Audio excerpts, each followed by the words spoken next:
When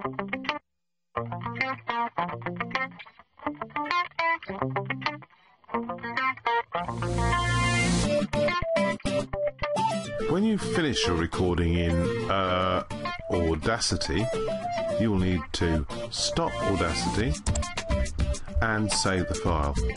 And I usually prefer to save files with ers and all. Audacity saves projects as AUP files. These are fine.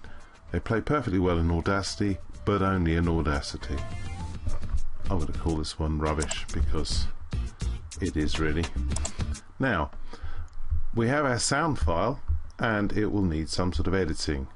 I personally prefer to do all the removal before I do anything else to my sound file, and the easiest way I find to do that is to start from the beginning, play through and hover over the pause button ready, so that when you find a section that you need to remove you can do so like this. When you finish your recording in spotted one, there's an I know to is human, but hey, we don't want that there. It's a bit loud and rather intrusive. I wonder if you noticed it earlier on.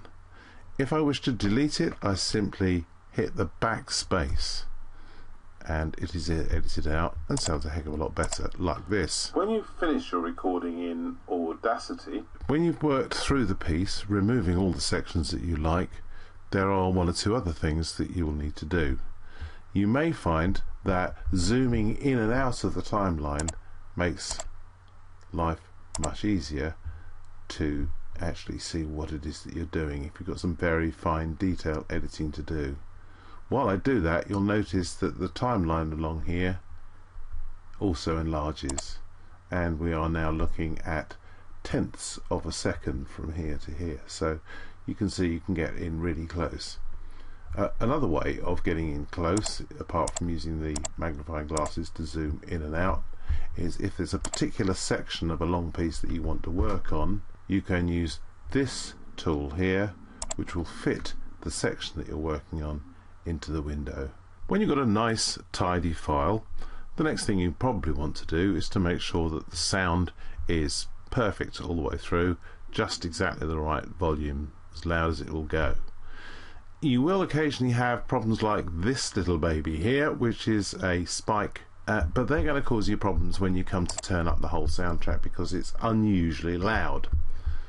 The tool I like to use to improve the volume on any track is the normalize button, but you will see that what is actually done here is turn the volume down simply because it's incorporated that spike.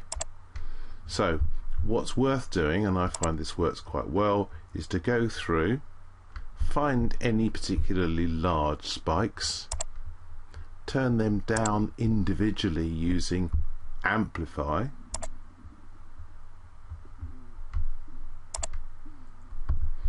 and then have a go at turning the whole lot up together.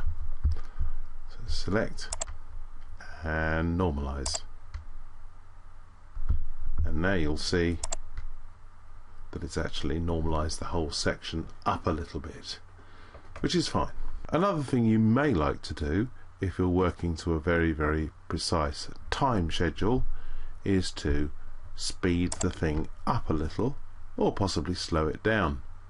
And change tempo is very useful here, because changing the tempo does exactly what it says. It speeds the thing up but doesn't change the pitch. And so I've found that a percentage change of 20% can still sound pretty reasonable whilst knocking quite a large chunk off the time of the overall thing. You'll need something you'll need to play with.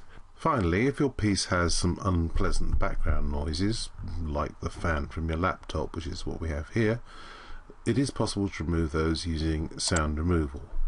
And this is the process that you use. If you have a little listen, you'll hear that there's this rather nasty buzz.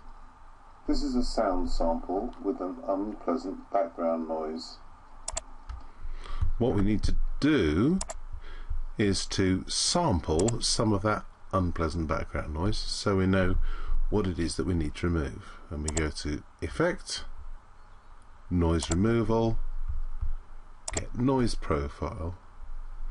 Now we select the entire piece that we wish to remove the noise from, go to Effect, Noise Removal, and Remove Noise. I would strongly recommend you have this noise removal on the lowest possible setting. The reason is that it's possible to remove similar frequencies from the voice that you're trying to listen to, and it can sound very strange. See if that looks alright. Actually, that's okay. Let's try it. This is a sound sample with an unpleasant background noise. And the unpleasant background noise seems to have gone.